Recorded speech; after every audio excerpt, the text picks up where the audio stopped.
আসসালামু আলাইকুম। এসএসসি 2025 ব্যাচের শিক্ষার্থীরা, তোমরা যারা মূলত আন্দোলনে নেমেছো যে শর্ট সিলেবাসের মাধ্যমে তোমাদের পরীক্ষাটা নেওয়ার জন্য, তাদেরকে বলতেছি তোমরা যদি বিগত কয়েক বছরের কোশ্চেনটা ফলো করো তাহলে কিন্তু দেখতে পারবে তোমাদের বিগত যে কয়েক বছরের শর্ট সিলেবাসে এক্সামটা হয়েছে, এই এক্সামে কিন্তু প্রশ্নপত্রটা কিন্তু অনেক হার্ড করা হয়েছে। তোমাদের শর্ট সিলেবাসে তোমরা যদি মনে করো যে শর্ট সিলেবাস দিলে তোমরা হয়তো বেঁচে যাবে, এটা কিন্তু কখনোই হবে না। শর্ট সিলেবাস হলে কিন্তু তোমাদের প্রশ্নপত্র আরও একটু হার্ড করা হয়, একটু কমপ্লেক্স করা হয়, যেটা আমরা বিগত 2-3 বছর ধরে কিন্তু দেখে আসতেছি। অতএব যারা মূলত আন্দোলনে নেমেছো তাদেরকে বলবো তোমরা আন্দোলনে না নেমে পড়াশোনাটা একটু ভালোভাবে শুরু করো এবং পড়াশোনাটা তোমরা কন্টিনিউ করতে থাকো। আর আন্দোলনে তোমাদের যে এই আন্দোলনটা মেনে নিবে তা কিন্তু না, তোমাদের আন্দোলনটা কিন্তু অনেক দিন হয়ে গেছে এবং শুধুমাত্র এই একটা বোর্ডের স্টুডেন্ট আন্দোলন করলে কিন্তু হবে না। যারা রাজশাহী বোর্ডের মূলত কিছু স্টুডেন্ট আছে যারা আন্দোলনে নেমেছো যে তোমরা শর্ট সিলেবাস চাও, কেননা বন্যার কারণে এবং কোটা আন্দোলনের কারণে তোমাদের যে পড়াশোনার ক্ষতি হয়েছে, এটা তোমরা মানে এই কারণটা দেখিয়ে তোমরা শর্ট সিলেবাসের জন্য পরীক্ষা দেওয়ার আবেদন করেছো, তাই না? তো শর্ট সিলেবাসের মধ্যে তোমরা যদি পরীক্ষাটা দাও তাহলে আমি বলবো যে তোমরা বিগত কয়েক বছরের 2-3 বছরের আগে কোশ্চেনটা হাতে নিয়ে এরপরে দেখো।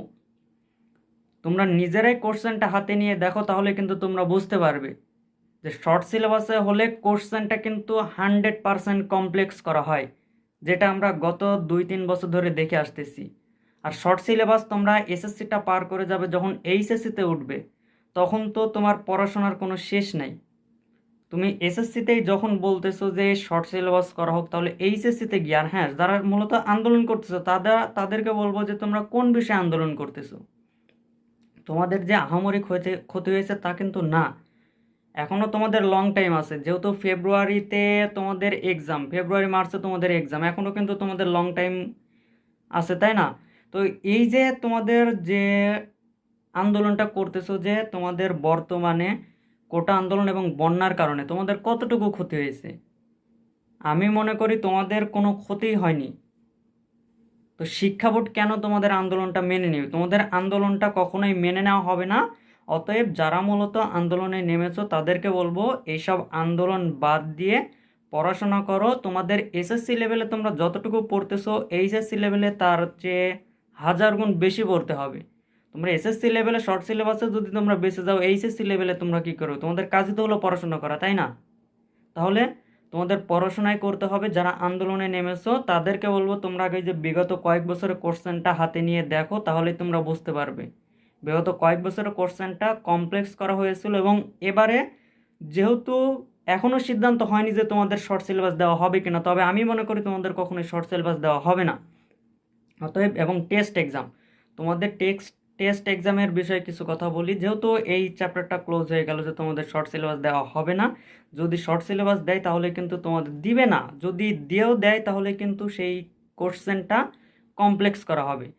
মূলত অনেক কয়দিন পরে ক্যামেরার সামনে আসা, কারণ এই শুধুমাত্র এতটুকু বলার জন্য যে তোমরা টেস্ট এক্সামের জন্য প্রস্তুতি নাও এবং তোমাদের এইচএসসি 2025-এর যে কোনো সাবজেক্টের, এইচএসসি 2025 ব্যাচের যে কোনো সাবজেক্টের যে কোনো টপিক বা যে কোনো অধ্যায় তোমাদের যদি কোনো প্রবলেম হয়ে থাকে, দেখা যাচ্ছে বিশেষ করে এমসিকিউ এর ক্ষেত্রে তোমাদের যে কোনো এমসিকিউ বা যে কোনো টপিক হয় না কেন, সেটা যদি প্রবলেম হয়ে থাকে তাহলে অবশ্যই আমাকে জানাবে, সেইটার সলভ কিন্তু আমি 100% দিয়ে দিব। শুধু এতটুকু বলার জন্যই কিন্তু ক্যামেরার সামনে আসা। তো দেখা হবে আমাদের নতুন কোনো ভিডিওতে। আসসালামু আলাইকুম ওয়া রাহমাতুল্লাহ।